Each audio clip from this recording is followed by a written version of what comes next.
Hello viewers.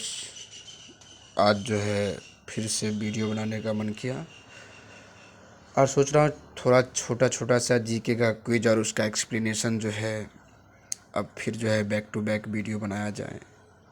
हाँ, video को शुरू करने के लिए जो है थोड़ा सा शुरुआत के वर्ड्स को कहाँ से शुरू करो इस बात को लेकर के थोड़ा मेंशन है। जब इतना वीडियो बना चुका हूँ, हालांकि इसके बावजूद भी यह बात मेंशन रहा है। अब नमस्कार, सत श्री अकाल, गुड मॉर्निंग, इवनिंग, ये सब तो चलता रहता है। तो मुझे लगता है जो अधिकांश वर्ड यूज हो रहा है जो सोशल मीडिया पे, तो यही कहना उचित होगा, क्योंकि ये कहने में किसी को हेजिटेशन थोड़ा सा कम ही रहता है और सुनने में भी एक कॉमनली वर्ड लगता है।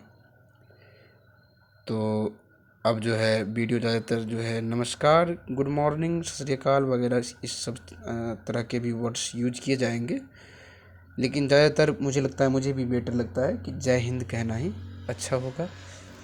तो चलिए लेट्स स्टार्ट द वीडियो। जय हिंद, जय हिंद व्यूवर्स जो भी देख रहे हैं। आज का टॉपिक आप लोगों को बताने वाले हैं विदेश नीति। विदेश नीति क्या है? तो अगर राष्ट्रीय संबंधों में अपने राष्ट्रीय हित के अपने लक्ष्यों को हासिल करने के लिए एक राष्ट्र द्वारा अपनाया गया या पालन किया जाने वाले वो सभी सिद्धांत और नियम के साधनों का समूह जिससे राष्ट्र हित हो सके, उसे विदेश नीति कहते हैं।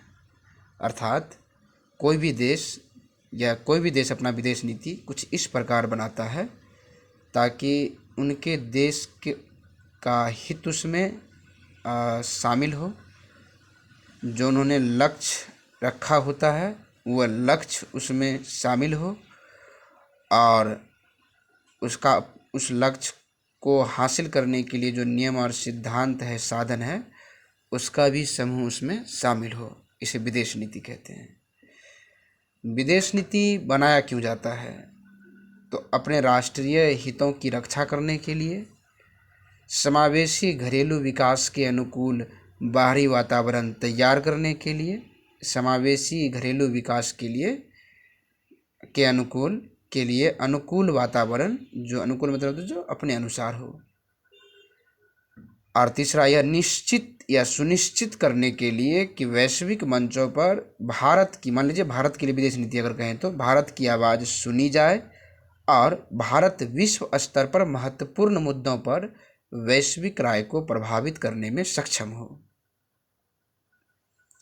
अर्थात विदेश नीति बनाया जाता है इसलिए, मान लीजिए भारत का एग्जाम्पल या उदाहरण लिया जाए तो विश्व स्तर पर भारत को एक महत्ता मिले या फिर महत्व मिले या भारत को सुना जाए, या वो अग्रणी देश जिनको जो है दुनिया को ऑपरेट करने की या दुनिया को जो है चलाने की जो है क्षमता होती है, उस लिस्ट में भारत को गिना जाए।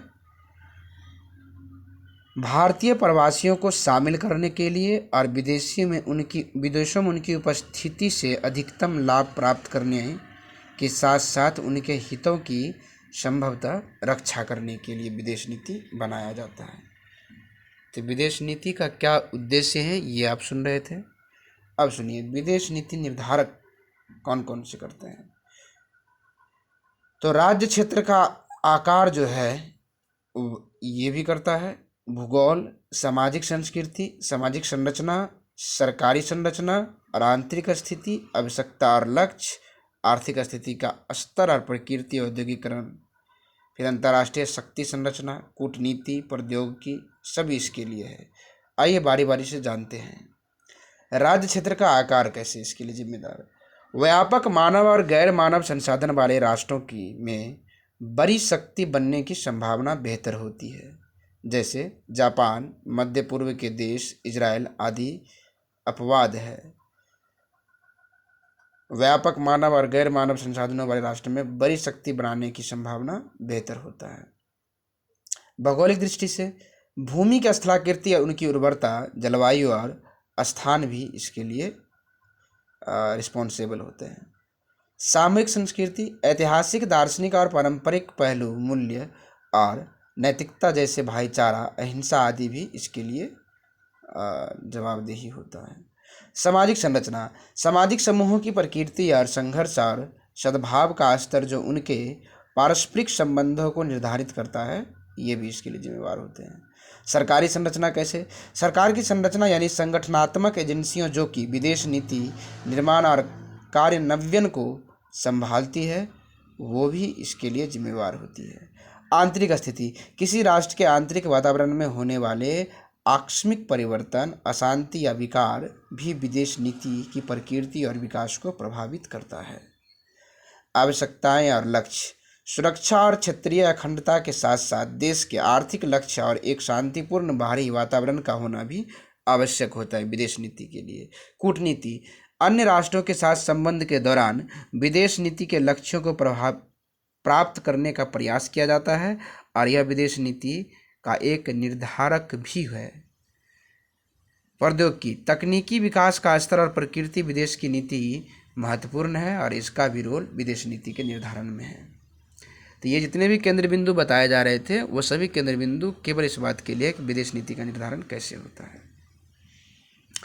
अच्छा, एक और टॉपिक के बारे में बताते हैं कि अंतर्राष्ट्रीय संबंधों की प्रमुख शब्दावली कौन कौन सी होती है। जैसे कि अभिकर्ता होता है, इसमें सहायता होता है, गठबंधन होता है, युद्ध विराम होता है, शरण होता है, तुष्टीकरण होता है, निरोध होता है, निशस्त्रीकरण होता है और भी कई तरह के, जैसे कि प्रत्यर्पण, भू राजनीति, महान शक्तियाँ, आधिपत्य, हॉट परस्यू, बहुध्रुवीयता, पैरा कूटनीति, प्रभाव मंडल, टैरिफ, जैसे कि अभी हाल फिलहाल में टैरिफ वॉर चल रहा है, अमेरिका के द्वारा लगाए गए अलग अलग देशों पर अलग अलग तरह के टैरिफ। तो अंतर्राष्ट्रीय संबंधों की प्रमुख शब्दावली यही है। कुछ शब्दों को थोड़ा सा परिचित करा देते हैं, आइडेंटिफाई करा देते हैं। अभिकर्ता, यह एक निकाय होता है जो अंतर्राष्ट्रीय संबंधों में एक हितधारक होता है, इसे अभिकर्ता कहते हैं। सहायता, रियायती आधार पर दो विदेशी पार्टियों के उत्पादों और सेवाओं का आदान प्रदान सशर्त या बिना शर्त के हो सके तो इसे सहायता कहते हैं। मतलब दो देशों के बीच यह तय हुआ कि बिना शर्त के हमारा भी सामान आप एक्सपोर्ट इंपोर्ट हो सकता है। गठबंधन, युद्ध के समय दो अभिकर्ता के बीच जो समझौता या हस्ताक्षर किए जाते हैं जो तभी कार्यरत होती है, इसे गठबंधन कहते हैं। युद्ध विराम, शत्रु देशों द्वारा शत्रुता को रोकने और शांतिपूर्ण समाधान की तलाश करने का द्विपक्षीय दोनों ओर से जो प्रयास होता है उसे युद्ध विराम कहते हैं। उदाहरण के लिए 1949 में और 1978 तक अरब और इजराइल के बीच युद्ध विराम ही रहा। हाल फिलहाल में फिर से यह युद्ध शुरू है ईरान और इजराइल के बीच। शरण, एक सुरक्षित आश्रय को संदर्भित करता है, शरण कहते हैं उसे। तुष्टीकरण क्या होती है? संघर्ष से बचने के लिए आक्रामक राज्य की सभी मांगों को पूरा करने की नीति को तुष्टीकरण कहा जाता है। ये बहुत, इस शब्द से बहुत इस शब्द को बहुत बार सुने होंगे आप, या मीडिया में भी सुने होंगे, लेकिन इसे डिफाइनिंग के आधार पर समझने के लिए आप ध्यान से सुने। संघर्ष से बचने के लिए आक्रामक राज्य की मांगों को पूरा कर देना तुष्टीकरण है। निरोध क्या है? परिणामों का भय पैदा करके किसी देश को हतोत्साहित करने की कार्रवाई निरोध कहलाता है। मतलब परिणामों का भय, डर पैदा करके किसी देश को डराना, डरा धमका के रखना, ये निरोध कहलाता है। आए दिन चीन के द्वारा ये किया जाता है।